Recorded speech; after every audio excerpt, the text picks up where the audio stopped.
पार्थाय प्रतिबोधितां भगवता नारायणेन स्वयं व्यासेन ग्रथितां पुराणमुनिनां मध्ये महाभारतम् अद्वैतामृतवर्षिणी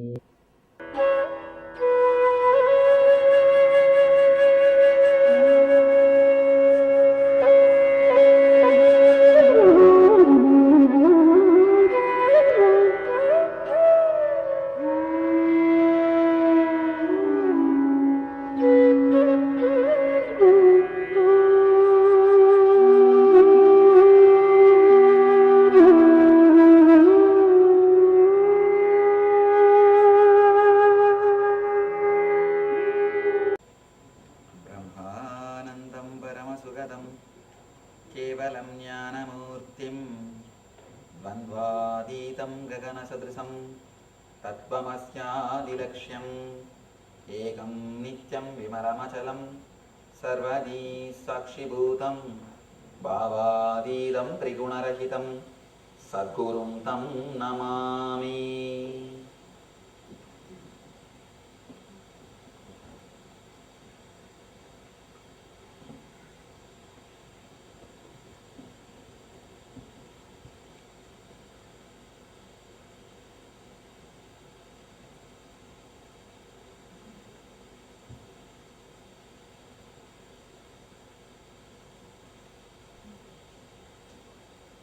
पार्थाय प्रतिबोधितां भगवतां नारायणेन स्वयं व्यासेन ग्रथितां पुराणमुनिनां मध्ये महाभारतम्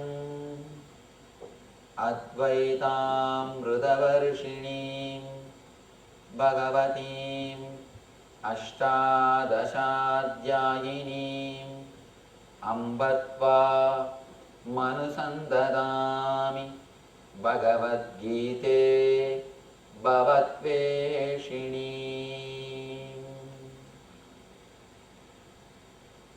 वसुदेवसुतं देवं कंसचाणूरमर्दनं देवकी परमानन्दं कृष्णं वन्दे जगद्गुरुम्।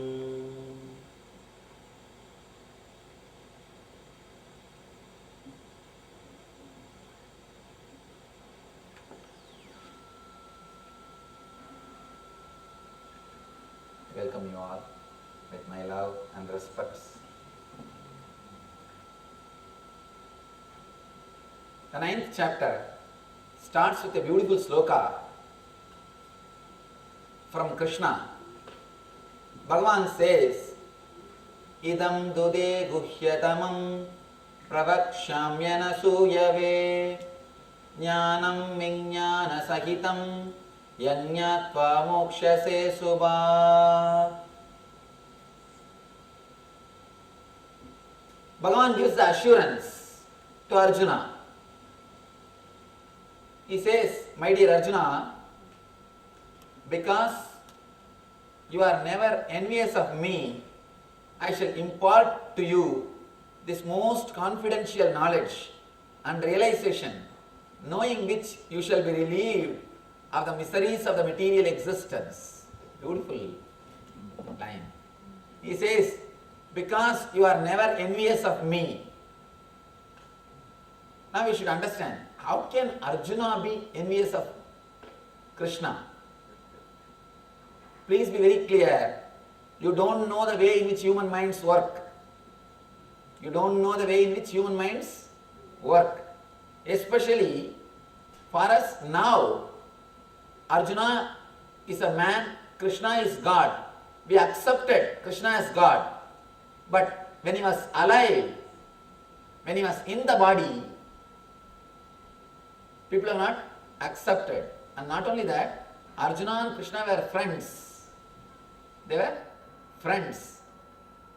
Krishna says, idam dude guhyatamam pravakshamyana suyave jnanam vijnana sahitam yanyatva mokshase subhat. My dear Arjuna, because you are never envious of me, I shall impart to you this most confidential knowledge and realization, knowing which you shall be relieved of the miseries of material existence. We should understand first the atmosphere, background. Only then we will be able to understand the whole chapter intensely as it is expressed. You will be surprised. Even the thought may make us surprised. How can Arjuna be envious of Krishna? To tell you honestly, whenever the masters were in the body, people never respected them. Always this problem existed. Only when they have left the body, actually it is very easy to worship the photograph, but never a living person. With a living person, always we question, we envy. There is a beautiful one-liner. The grandfather who was living outside the house, came into the house as a photograph after death. As long as he is alive, he lives only in the outside the house. He lives only in the outhouse. Especially in India, every house will have the front veranda. As long as he is alive, he lives only in veranda. When he is dead, his photograph will be kept inside the puja room. He has no place in the puja room. When he is alive, he has no place inside the house. But once he dies, his photograph will have the place inside the house. Same way, when a master is alive, he is never understood, he is never respected, he is never received, his teachings are never received. When he is dead, when he is no more, it is easy to worship him. There is a beautiful incident. A group of devotees from Chaitanya's birthplace is called Mayapur. From that place, a group of devotees come to Ramakrishna. They all tell him, "Oh Ramakrishna, oh Master, we missed Chaitanya Mahaprabhu. We could not see him. If we had that fortune, we would have become enlightened. We would have experienced the Krishna Bhakti." Ramakrishna laughs. He says, when Chaitanya was alive, many people used to go to him and they will complain, "We missed Sri Krishna. We could not see Sri Krishna. If you have seen Sri Krishna, we would have enjoyed the bhakti, energy." Ramakrishna says, "Open your eyes and see. Chaitanya is here." Just like how people go to Chaitanya and talk about Krishna, you have come here to talk about Ramakrishna. You have come here to talk about Chaitanya. You have come and you are saying you have missed Chaitanya. Whenever Master is alive, it is very difficult for people to accept. But once he is dead, people always talk, "We missed Ramakrishna, we missed Ramana Maharshi, we missed Chaitanya, or we missed Mirabai." We always complain about what we missed. We never realize what we have. Here, Krishna says, "Idam tude guhyadamam." Because you are never envious of me, I will give you the ultimate secret. Please understand. Here Krishna is giving the ultimate secret. Once you know this secret, there is no difference between you and the divine. Here he gives you the straight ultimate secret. Usually in business, whatever you may do, however you may be close, the leader will never give all the secrets to you. Always the corporate people, they will maintain the business secrets. Here Krishna says, "I am not going to maintain any secret. I am opening the whole thing. He says knowledge is free. It is up to you to use it. After 5,000 years, today modern day IT companies are declaring knowledge is free. But 5,000 years ago, Krishna declares knowledge is free. He says, I am opening all the secrets. Idam tude guhyadamam pralakshyamyana suyave. He says, I am giving you this secret because you are never envious of me. An important thing, all the people who go near the master, they should learn, especially people who live around the master. By and by, these disciples, instead of trying to achieve the state of the master, they start trying to work for the status of the master. State is different, status is different. State of the master should be achieved, not the status. When we work for the status, we are caught in the trouble. I went to a college for public lecture, for a meditation program in Tamil Nadu. One young boy, you know how the college kids behave. Actually, in America, college kids behave much more decently and politely. And in India, a little bit of education, and you know how they behave. One guy, he questioned me, why should you be respected so much? After all, you are my age. Of course, it is true. I am just hardly few years elder than him. Same age. Why should they shower so much of rose flowers at your feet when you come? In India, usually when Swamis go, they put all the flowers and receive. I tried my best to advise the organizer, don't do all these things, don't put flowers and all these things, especially it is a college. Naturally, I will face this question. But the organizer is our devotee. Somehow he wants to show his devotion. He did all the big arrangements. In the question and answer session, the boy directly asked me, why should so much of flowers be showered at your feet? Why should you be respected so much? Of course, naturally jealous, nothing else. First thing I told him, see, I tried my best to avoid these arrangements, but out of their devotion, they have done it. Next thing, from other angle if you see, you are seeing only the flowers which is showered now. You don't know how many thorns these legs are crossed. How much of tapas has happened in this body, you don't know. How many thorns this leg has to cross to come to this flower, you don't know. So don't be envious of the status, be envious of the state. Try to achieve the same state in which I am living. Then not only flowers, you will be showered with everything. Achieve the state, not the status. When we see the status, we will always be caught in jealousy. If you see the state, I will become an inspiration source. If you look from the status, I will create jealousy in you. If you look from the state, I will become inspiration for you. If you see the state in which I am living, I will be an inspiration source for you to achieve the same state.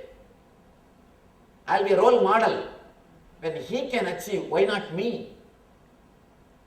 I can become an inspiration source.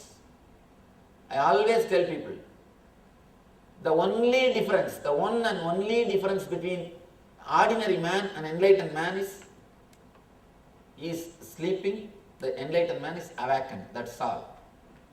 But same consciousness, again and again I repeat, whether you believe it or not, accept it or not, realize it or not, you are God, you are divine. You have only one choice. You can sleep as long as you want without experiencing it. But the truth is, you are that. Here, Krishna says, because you never tried to achieve my status, I am trying to give you my state. Person who never tries to achieve the status of the master achieves the state of the master. First the state should come, then the status will follow. If you try to create only the status, the state will never be achieved. Please be very clear. Ramakrishna says, first the God, then the world. The world is like a shadow. If you run behind it, status is like a shadow. How much you try to chase, you will never be able to grab it. But if you just walk in your life, it will simply follow. The outward is like a shadow. If you try to run behind it, try to catch it, you will never be able to grab. Try your best, run behind the shadow. Can you catch it? Can you grab it? No. But if you walk in your path, it will simply follow you. Go towards the status will follow you. If you run behind the status, you will never be able to grab it. Here Krishna says, because you never add jealousy, you are never envious of me and my status, I am giving you the ultimate secret of this state. And I tell you, this is the ultimate secret. Really, this is the ultimate secret. And he says, knowing which you shall be relieved of the miseries of material existence. What is the miseries of material existence? Whether you have it or not, it is misery. If you don't have the misery that I don't have, if you have the misery, you have to protect it. Yoga means achieving. Kshema means protecting. Yoga means achieving. Kshema means preserving. Both are miseries. Whether you have or not, it is misery. Here Krishna says, by knowing this one secret, the both miseries of not having wealth or having wealth, both the miseries caused to you by material existence will disappear. And I tell you, honestly, this is the ultimate secret which needs to be understood. Raja Vidya Rajaguhyam Pavitram Idamuttamam Pratyakshavaghamam Dharmam Susugam Kartumavyayam. Raja Vidya Rajaguhyam Pavitram Idamuttamam Pratyakshavagamam Dharmyam Susugam Kartumavyayam. He says, this knowledge is the king of education, the most secret of all secrets. It is by the purest knowledge, and because it gives direct perception of the self by realization, it is the perfection of religion. It is everlasting and it is joyfully performed. See, a religion or a spiritual path should have three characters. First, it should describe the goal of the life clearly. Next, it should give you the path to achieve that goal clearly.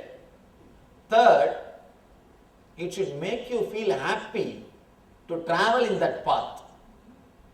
The path itself should be joyful. There are some herbal doctors who put big board that they will cure everything. Like that one doctor. Here all diseases which you know the names and which you don't know the names will be cured. Big board. One person came with a disease. Doctor asked, what is the disease? This guy said, I don't know the name. Please you diagnose by yourself. The doctor diagnosed, tried his best. He was not able to find. But he has put a big board. He has to cure. There is no other way. So he gave the medicine. The medicine is swallow the crowbar without touching your teeth on it and drink 3 liters of water. You will be cured. What kind of medicine it is? The very medicine shows very clearly that person will not be cured. Same way, Your solution or your path, your prescription should not be impractical. The path which you are showing should not be impractical. If it is impractical, naturally you cannot practice it. There was a yogi in Himalayas. Same way, when disciples come to him, he will give a technique. Hold your nose for 2 hours and sit. Can anybody sit? And he will say, if you do that, you will become enlightened. Who can travel in that path? Nobody can travel. Path which you are explaining should not be complicated, should be simple. So here Krishna says it is everlasting, means the result which you achieve is everlasting. All the advertising terms he is using. And it is joyfully performed. You don't need to struggle for it. You don't need to suffer. It is a deepest secret. All you need to understand is just realize the secret. Understand the secret. Why it is secret? Why it is secret? First thing we should analyze. If it is going to be so much of help, if it is going to be such an important thing, why should it be kept as a secret? Why not let the whole world use it? Please be very clear. The ultimate knowledge is not for mass. Mass always gets stuck with the small things. The same thing. If you run a cinema theater here, how much a crowd will be here? Or a public show, the crowd will be 10 times more. Because we built a temple, only few hundred people are here. Temple is only for the chosen few, not for all. You need intelligence to come to temple. You need intelligence to enter into spirituality. It is not for all. Yesterday I received a question. One lady gave me a question. Swamiji, my husband is not accepting, understanding the path in which I am traveling. The yoga path. My spouse does not understand the path of yoga that I am on. Coming to this program is important to me and I want to attend, but it is difficult for my husband. Do you have a suggestion to help this situation, to help bridge this gap?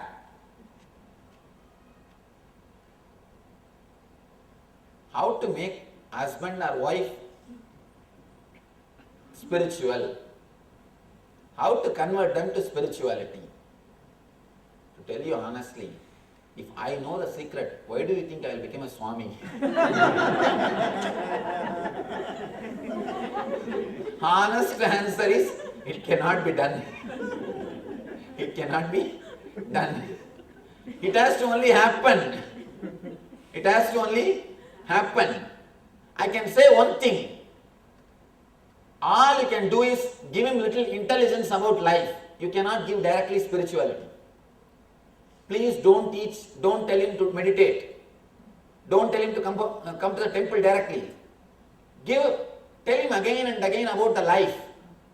What kind of life we are living? What are we doing? Why don't you start thinking about the life? Again and again we are caught in the same rut. All we can do is give little intelligence about life, that's all. Nothing else can be done.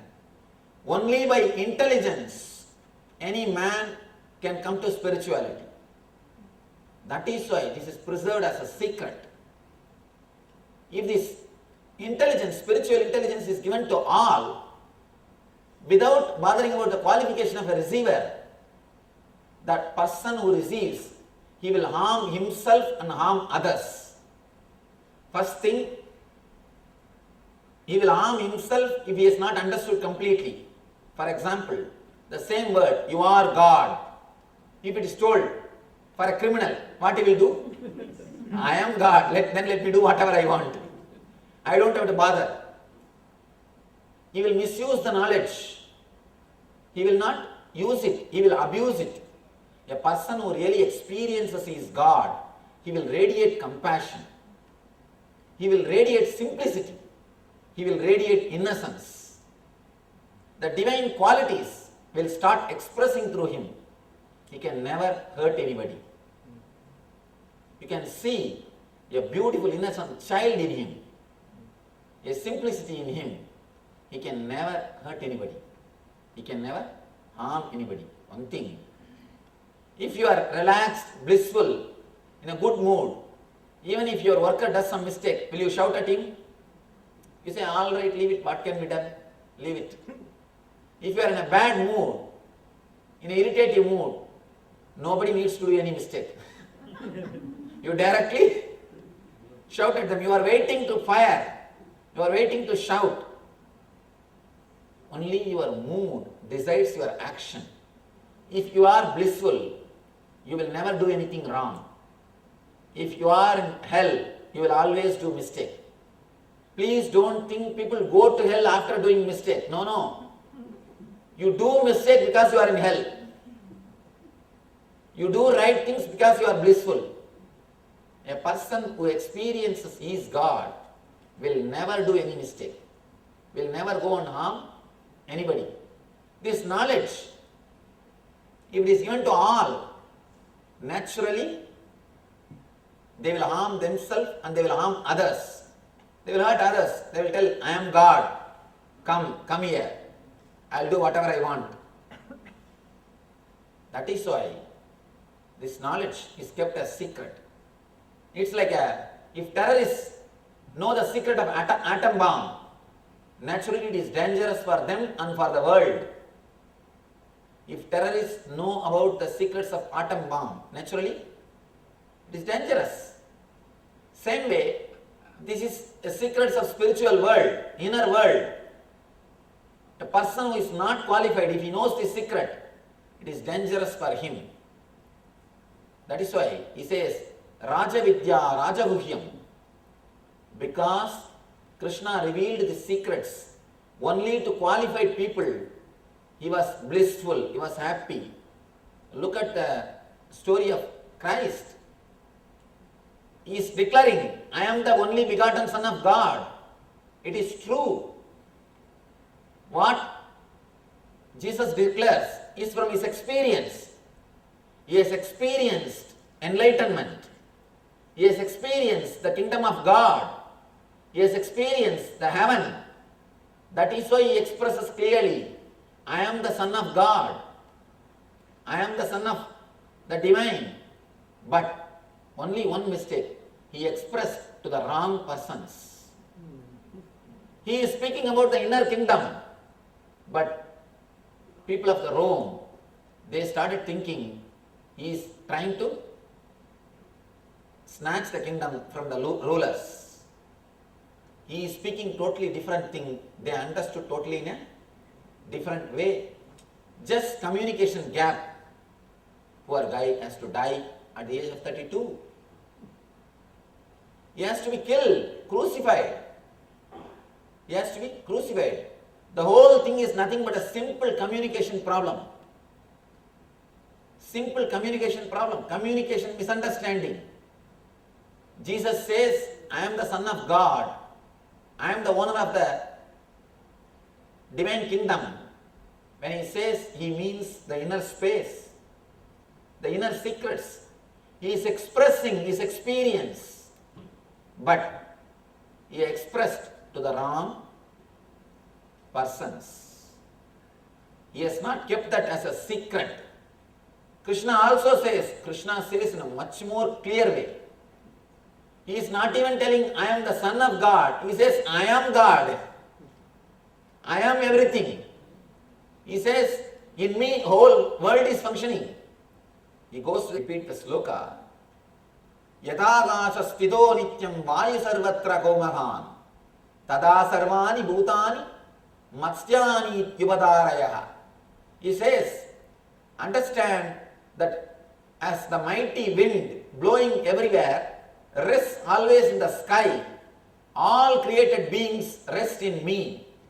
He says, I am not even God, I am something more than God. Whatever you think as God rests in me. All created beings rest in me. He is not declaring I am son of God. He is declaring I am God. But he was not crucified because he is declaring the truth to a person who can realize it, to a person who can understand it, not to the person who is not able to realize. You need to see whether the person is matured enough or not to receive the truth. Here, Krishna says it is secret because it can be delivered only to a person who is qualified. You see, the first 2-3 chapters, he speaks about the Shastra, intellectual knowledge which can be given to anybody. But these chapters are intimate secrets delivered only from a master to disciple. Only to a disciple who is qualified, who is really interested to receive this knowledge, who really wants this knowledge. One person came to me and he asked me, Swamiji, please teach me about God. Give me enlightenment. I told him, please, it is time for prasad. Please go and eat in the ashram. They will serve you prasad. In Indian ashram, whomsoever comes, we give them food. In India, that is a habit. Not only in our ashram, any temple, if you go, you should be given prasadam, the temple prasad. That's a tradition. Rishis believe that Aditi Devo Bhava, guest is God. Guest is God. So we give them little food. Whatever we eat, we share with them. I told him, please go and eat and come back. I will talk to you in the evening session. He says, no, Swamiji, I have to go for bus. I have only half an hour time. In half an hour, tell me about God. In half an hour, what can you tell? What can the person understand in half an hour? Naturally, God cannot be given like an instant coffee.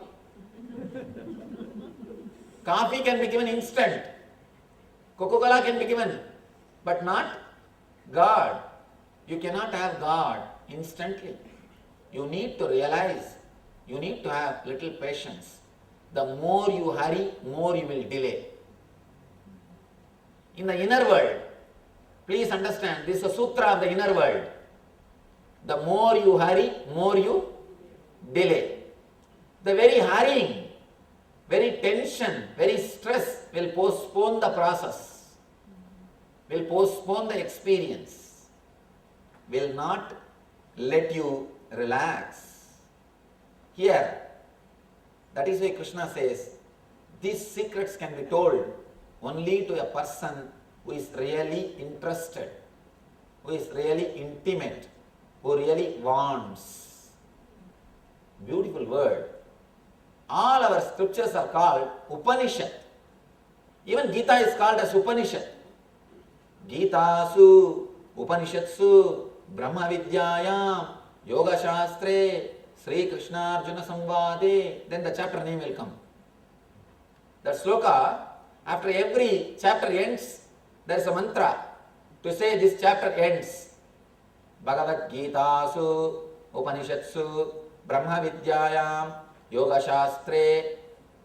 Gita is also a Upanishad. We should understand the word Upanishad. Upanishad means sitting, that's all. Just sitting. The word Upanishad means just sitting. Nothing else. Why our books are called Upanishad? Because it can be taught only to a person who is waiting for master, who is just sitting and waiting for master. It cannot be given to a person who is doing business, means who wants to do business with master, who comes with an idea of give and take. No, it can be given only to a person who waits, who is waiting to receive this knowledge. If a person comes with a business agreement, business contract, He will say, why should I wait? You give that, I will give this, over. It is just exchange. So I don't have to wait. That's why business people never wait. In business, you don't need to wait. But when it comes to spiritual knowledge, it cannot be transmitted as business. I always tell people, spiritual knowledge is win-win situation. It is never business. If at all you can think it as a business, you also gain and master also gains. Both of them experience tremendous bliss by sharing. One thing, when you share suffering, your miseries, it always reduces. That is why you always catch people and vomit your sufferings. You start talking, you don't know, so much is happening in my life. Ask anybody about their life, how are you? The first line will be, nobody suffers like me, Swamiji. If anybody else is in my place, long before they would have committed suicide. It is because of me I survive. Somehow I am managing. You always share your suffering, because when you share, it reduces. When you share, it reduces. You pay to the psychiatric doctors just because they listen to you. Psychoanalysis is nothing but analyzing, and analyzing. Nothing can be done. You go on, lie down in the couch and talk, and they will be sitting behind the screen. Sometimes they will put the screen and go away. You will not even know. A small story. Same way, one patient used to come every week for psychoanalysis. He will lie down on the couch, they will put the curtain, and he will start talking. The doctor, after 2-3 weeks, he felt bored. Continuously, how long you can sit and repeating the same word, go ahead, go ahead, yes. He decided, let me record these words in a tape recorder. Go ahead, yes. He recorded the tape recorder and started playing. The moment the patient comes, he will put the tape recorder and go away. After 2-3 weeks, the patient discovered. Patient found the truth. Now after that, he also started bringing a tape recorder. He recorded all his stories. Whole thing is spoken in his house itself. This is what is happening, doctor, to me. This is the way I started. This is the way this problem started. This is the way I came to the problem. This is where I am stuck. This is where I am standing. He brought the tape recorder. The moment he understood that the doctor has left, he put the tape recorder and he left. Both tape recorders are now talking. All our psychoanalysis, this much only. Nothing else. When you share your suffering, it reduces. When you share your bliss, it increases. Please understand, when you share your bliss, it increases. That is the quality of bliss. That is why you need company for any enjoyment. For any joy, you need company. When you share your suffering, it reduces. When you share your joy, it increases. In the Indian education system, we always respect, we always give our devotion and respect to the knowledge. It is free, economically it is free, but psychologically you need commitment. In the West, education is psychologically free, but economically you need to pay. In the East, education, economically it is free, but psychologically you need to be committed. Education should be given only to a person who wants it. Actually, if you see, in Vedic system, education is not only free, the guru is supposed to give food and stay for the disciple. Still now, Vedic universities, still now, the Vedic schools, There are so many Vedic schools in India. The students are given food and stay. And they are taught the Veda, given the knowledge, given the scripture. At least I can say 100,000 ashrams are there in India where food and stay, everything is given free and spiritual education is given. Spiritual education is given. In India, you need only psychological commitment. You don't need economical commitment. That is why education goes to a right person. Education goes to right person. Knowledge should not be given for money. If it is given for money, it goes to the person who is not interested. If he has got money, that's enough. Immediately he can start having big degrees. Please understand, when you have money but not the commitment, psychological commitment, all your degrees will be pseudo. You will sell your brain to buy certificate, that's all. You will not have deep knowledge. You will not have complete wisdom. There are many electrical engineers who don't know how to change fuse. There are many civil engineers who can't build even 2 feet wall.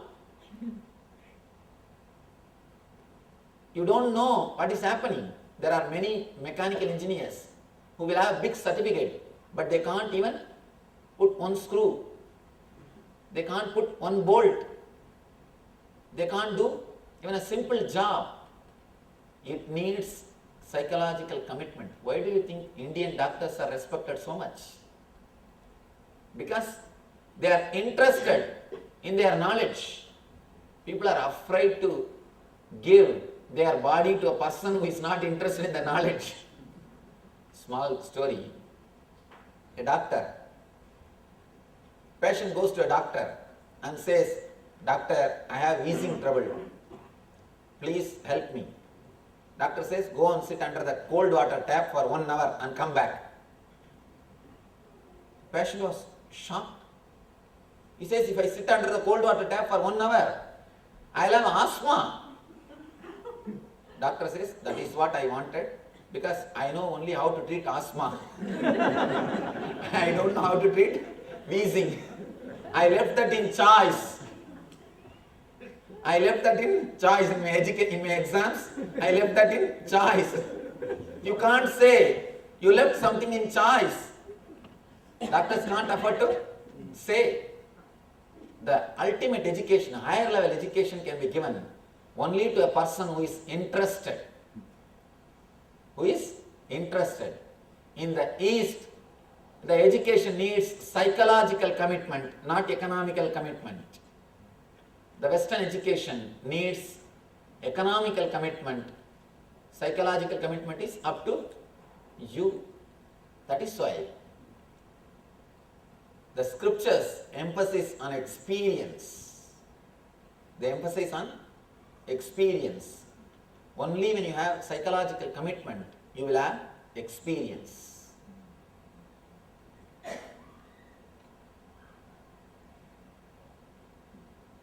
The next sloka. Asraddadana purusha dharmasyasya parandava aprapyamam nivartande mrityu samsaravatmani. Now, Bhagavan enters into the secret, the Rajavidya Rajaguhyam,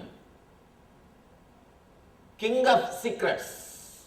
He says, Rajavidya Rajaguhyam pavitram idamuttamam pratyaksha vahamam dharmam susugam gartam avyayam. This knowledge is the king of education, the most secret of all secrets.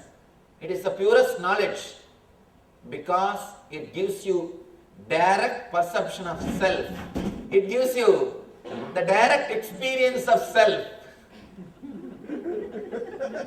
By realization of this, perfection of spiritual knowledge is achieved. See, the goal of religion or spiritual knowledge is achieving enlightenment. when you know this secret, that perfection is achieved, it is everlasting and it is joyfully performed. The result is everlasting. The result doesn't go away. Please understand, all the chapters which Krishna was teaching all these days, all these 8 chapters, when you listen, you feel like it is ultimate truth. But after 2 days, we forget. We come down from that state. There is one more question. One person has asked, Swamiji, when I listen to you, it feels as if whatever you are saying is ultimate truth. And I feel almost I got it. And I feel so much of relaxation, so much of happiness. But by the time next day I come back, I am same old person. What to do? There is a question, what to do? Krishna answers that question. He is here dealing that question. All these days, he was giving only the techniques to reach the level of your heart. He is penetrating the head and reaching the heart. But now he is giving you the technique, ultimate secret, to open your whole being, your complete being. Here, you don't need to believe it just. You don't need to have faith. No. Just understand, it's a secret. Just understand the secret. The whole quality of your consciousness will be changed. And here he says, it is everlasting. He says, the result is everlasting. And one more thing he says, this path is joyfully performed. Joyfully performed. He starts the secret. Those who are not faithful in this devotion, in this dharma, means in this eternal consciousness, in this path, cannot achieve me. O conqueror of enemy, he is addressing the Arjuna as conqueror of enemies. O Parantapa, Parantapa means conqueror of enemies. O Parantapa, therefore, they return to the path of birth and death in material world. He says, before entering into the secret, he gives one more warning. If you understand these secrets, if you understand this ultimate secret, it will lead you to the divine. If you don't, if you are not ready, please be very clear, you will again and again take birth and death. So before entering into the secret, once more he wants, and now he opens up. Jnana yanyena chapyanye yajanto mamupasade egatvena pradakvena bhaguda vishvato mukam. Jnana yanyena chapyanye yajanto mamupasade egatvena pradakvena bhaguda vishvato mukam.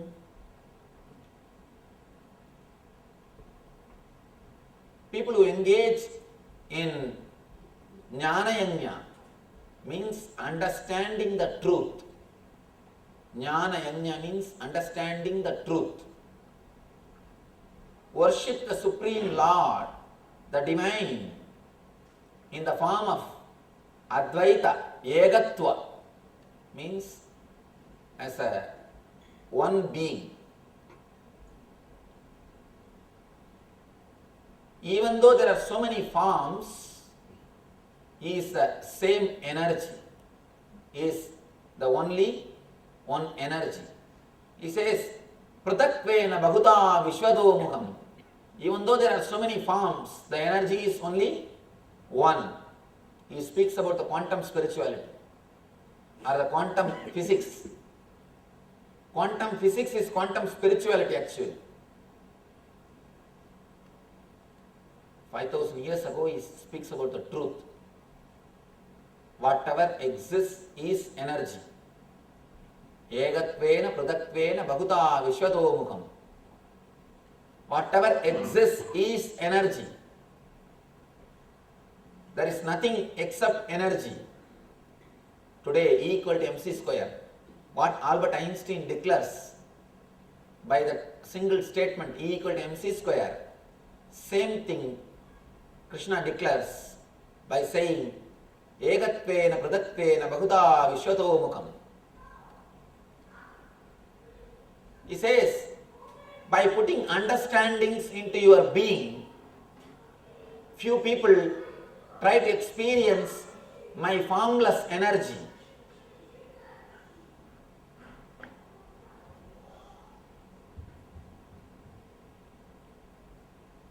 You should understand what he means by the word jnana yajna. Jnana yajna means adding understandings to your being. What is nitya and what is anitya? What is satya and what is asatya? Adding this understanding is called jnana yajna. See, in your house you keep everything prepared for your life, outwardly life. Whatever you need, a bed for sleeping, kitchen for cooking, dining table for sitting and eating. You collect all the material one by one, and then luxurious things, jewelries. One day, one jewelry. Along according to your saree color, your jewelry also changes. Sometimes the shoe also they change. With you have everything to match. You collect things, whatever you need for the outwardly life, outward comforts, you collect and store. But you forget an important fact.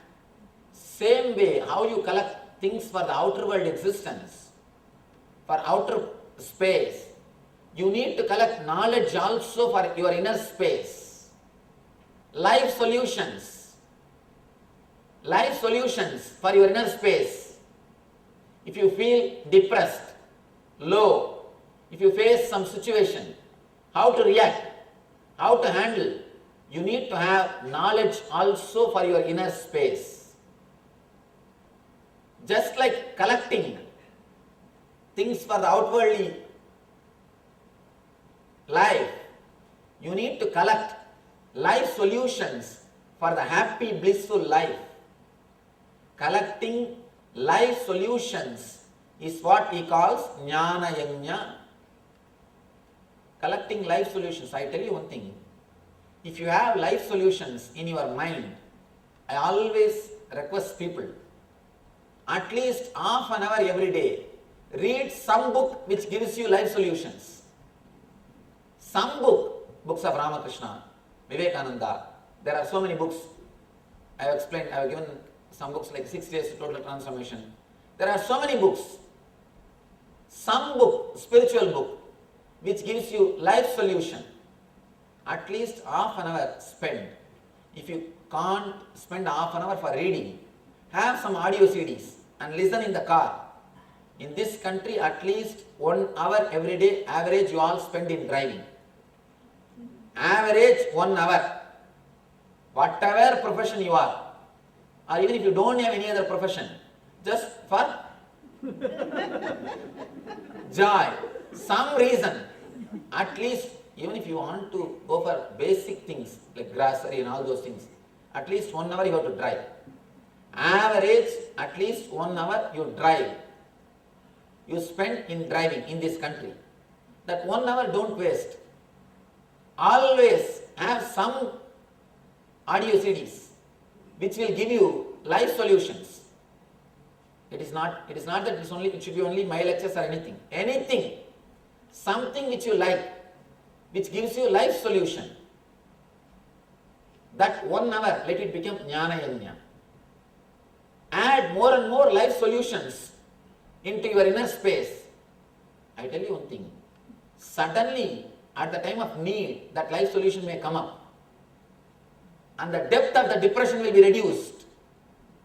The moment some life solutions come, erupts from your inner consciousness, from your inner space, immediately the depth of the depression will be reduced. The low curve will be straightened. That's the reason. Make your driving into Jnana Yajna. Let the time be used for collecting life solutions. Whether you understand or not, start listening. Let that become habit. Automatically, those life solutions, those words will start staying in your inner space. If you don't do that, you will be driving and thinking of some of your worries. If you don't spend your time in finding life solutions, you will spend your time in finding problems. You will be creating problems. Be very clear. That same time, you will be thinking of something else. You will be bothering about something else. Even if you don't have any problem, you will create some problem. If you have some problem, you will bother about it. If you don't have any problem, if everything goes smooth, usually if everything goes smooth, what do you think? The first thought is, today everything is going well, I don't know what will happen. Tomorrow, Swamiji, always when things go well for one day, next day, always I face some problem. You strongly believe if things go well today, tomorrow you are going to have problems. It becomes a strong faith in you. Whether you have problem or not, you are going to worry. Better not to allow your mind worrying. Start listening to something which gives you life solution. Let that 1 hour become Jnana Yajna. Let that 1 hour become Jnana Yajna in your life. He says, doing Jnana Yajna is one step. Understanding the whole thing is energy is a one step, one thing. When you understand whatever exists is energy, automatically the fear will be taken away from your being. The fear will be taken away from the being. The next question, how can we say whatever exists is energy, Swamiji? How can we say whatever exists is God? That is all impossible. These all things good to listen but not to practice. Our mind will never accept. This all can be experienced, practiced. So Krishna continues. He goes on. He comes out with the basic secrets to understand this concept. Yadakashastito nityam vayus sarvatra ko mahan tada sarvani bhutani matstani tyubadarayaha. Like the mighty wind moving everywhere, rests always in the sky. Yadakashastito nityam vayus sarvatra ko mahan. Similarly, you know this, that all beings rest in me. Tada sarvani bhutani matstani tyubadarayaha. Just how the wind rests in the sky energy. Please understand how a earth is an energy. You know earth is an energy. Stone. If a stone is thrown at you, you know. Or if you throw a stone, you know the energy of the earth. Earth. Next, water. You know the energy of water. Whomsoever knows about New Orleans, they know the energy of the water. Next, Agni, fire. California people know the power of the fire. Next, air, storm, hurricanes, tornadoes. You know the power of air. Same way, Akasha is also Shakti. We don't know the power of Akasha because it doesn't create directly any impacts and effects on our life. Akasha is disturbed by your collective negative thoughts. The collective negativity is Akasha. Akasha is related to collective negativity. A corrupted poison, only one person will suffer. For example, if your food is poisoned, you will suffer. That's all. If water is poisoned, that whole community, that county will suffer. Whomsoever gets the water supply, they will suffer. If the Agni means your inner being, the fire, whatever creates fire in you, if that is corrupted, big group will suffer. And air, if the air is polluted by chemicals, the whole country will suffer. Agni, we can say example for Agni is medicines. Because medicines are the things which keeps the Agni alive. You yourself, you healthy, physically fit. If the medicines are corrupted, the whole society will suffer. And if the air is corrupted, if medicines are corrupted, only the people who take medicine will suffer. The air is polluted, whole group will suffer. And if the space, Akasha is polluted, whole world will suffer. Each level, corruption will make the suffering for more and more people. More and more people will start suffering with the higher levels. The higher the corruption, number of people suffering will be more. Our thoughts corrupt space. Space is an energy. How the wind rests in the space, same way the whole universe rests in me. Don't think just the space is emptiness. Space is not just emptiness, it is energy.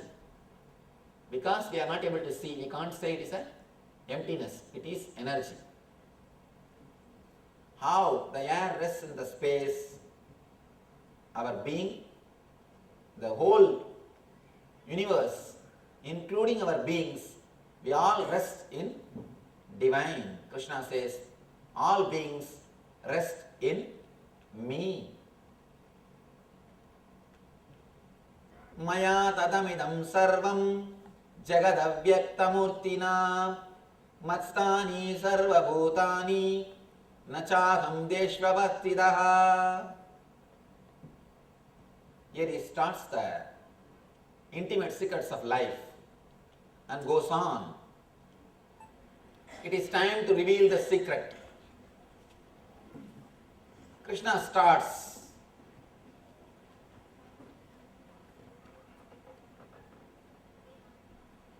Maya tadamidam sarvam jagadavyaktamurtina matstani sarvabhutani nachagam deshvavastitaha.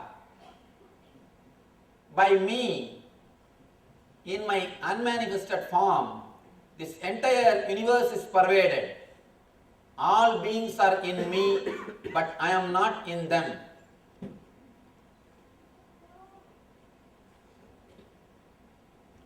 Before entering into this sloka, the meaning of the sloka, I want to tell you an incident. For instance, my meeting with a Nobel laureate, Charles Towns, in San Jose. In San Francisco we met him. He is a Nobel laureate, great scientist. He discovered something related to laser and maser, some secrets, some truths he discovered. Nice person. I was sitting and talking to him. We had lunch. I was talking. I asked him, how did you discover? How did this truth happen in your being? He said, Swamiji, to tell you honestly, I have not discovered. When I was relaxing in Washington, I was relaxing in a park because I was supposed to give a lecture on that subject to the group. I tried my best to collect everything because I could not do much, I could not achieve much. I was completely frustrated. Finally, in the Washington, in a park, I was sitting and relaxing. Before going to the lecture, today 9 o'clock, I am supposed to give lecture, means morning 9 o'clock, I am supposed to give lecture. Early morning 6 o'clock, I went for a walk and I was sitting. Just I was sitting, relaxing. Suddenly, like a revelation, as an intuition, the whole thing was revealed to me. The whole truth came in my consciousness. I discovered it. And he says, but the big problem is, now I know the truth, but I don't know the logical steps to come to that conclusion.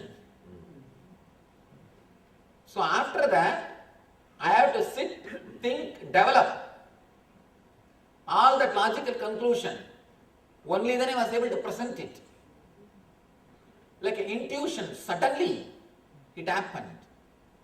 It was revealed to me, Swamiji.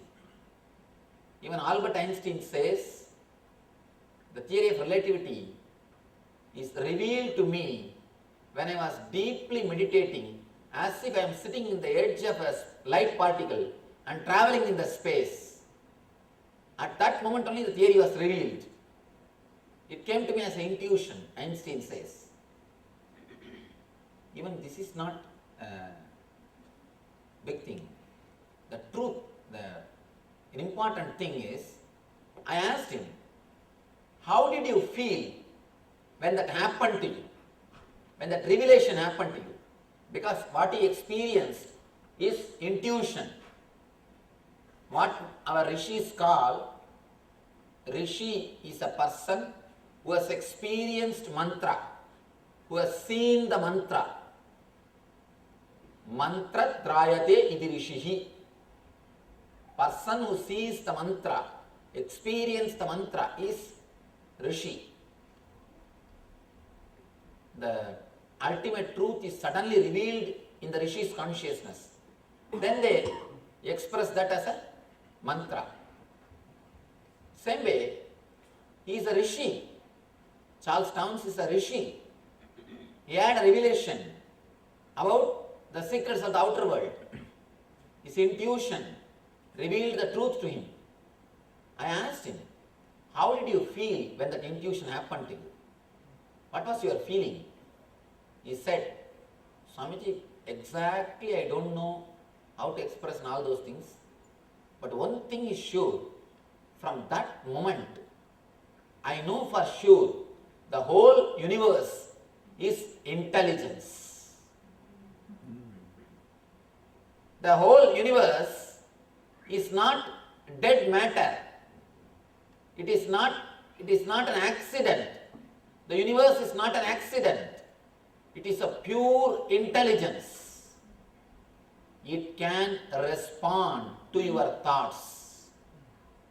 Please understand, the whole universe, the planet Earth, air, ocean, the rivers, earth, fire, or the space, sun, moon, this whole universe is intelligence.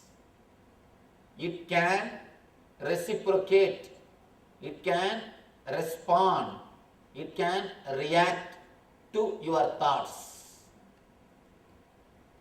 This is an important basic understanding for any human being.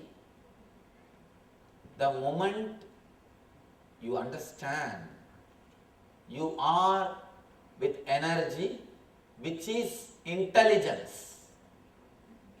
You are inside energy which is intelligence. Immediately, that moment, you will feel such a deep relaxation. The moment you experience, you understand, you are under an intelligent energy. You are taken care by an intelligent energy. You are part of cosmic intelligence. You don't need to struggle. You don't need to stress yourself. You don't need to create so much of tension. You don't need to torture yourself with all the insecurity problems. With all the insecurity problems. Some way or other, you are going to be in this universe because the universe is intelligence. It responds to your thoughts. This one understanding, if it penetrates your life, is enough. If you know universe is intelligence, you will never question, I am moral. These people who don't live morally, they are all living luxuriously, happily. I live morally, but I always suffer. You will never have all these questions because you know the intelligence will take care. Who is immoral or who is going around and disturbing others will naturally suffer because the intelligence is taking care. In the same way, if you are honest, integrated, living a spiritual life, you will live the beautiful life, you will have the reward. Because the whole universe is run by intelligence. Don't think cosmos is just a matter. If you think cosmos is matter, you are materialistic. If you understand cosmos is intelligence, you are spiritual. That's all. Only difference between materialistic and spiritual person. Materialistic person thinks the whole thing is material. Let me acquire more and more land. Let me acquire more and more material things. Because he believes the whole thing is material. Spiritual person is a person who understands the whole thing is spirit, energy. If you understand the whole thing is spirit, energy, intelligence, a tremendous relaxation, bliss consciousness happens to you. Please understand, bliss is not just a mood, it is your very consciousness. If it comes and goes as a mood, you are having one or two experiences. As one of our devotees wrote a question, it comes and goes, means you are having the initial glimpse of bliss. Through your mind, you are trying to touch the bliss. But once you understand this one secret, such a deep relaxation will happen to you. Such a deep relaxation, straight away you will start experiencing the bliss consciousness. Once you experience the bliss consciousness, it is everlasting. Bliss mood will come and go. Bliss consciousness is everlasting. He says, in my unmanifested form, this entire universe is pervaded. All beings are in me. Cosmic intelligence, be very clear. Such a big universe is moving, happening. All the planets are moving around the sun. Each planet has got their own moons. Now the latest discovery says there is a new planet in the same family they have found, which has got 3 suns. Not one sun, 3 suns around one planet. Just few weeks ago, they discovered. So now we cannot say Navagraha, we have to say Dasagraha. Now we have to say Dasagraha, the 10th planet. They already discovered. I don't know whether they published the photograph. But they say 3 suns are there. So many suns, so many moons, so many planets. But everybody is going in their route properly. Everybody is going in their route properly. No traffic police. Accidents are very rare. Unless intelligence runs the whole thing, you think so beautifully things can happen. And even in this planet Earth, see, whole thing is so beautiful. Whole thing is in such a clear way. Everything is in order. Wherever human beings live, only there is chaos. Except human beings, nobody creates chaos. Nobody creates chaos. Even in chaos, divine creates order.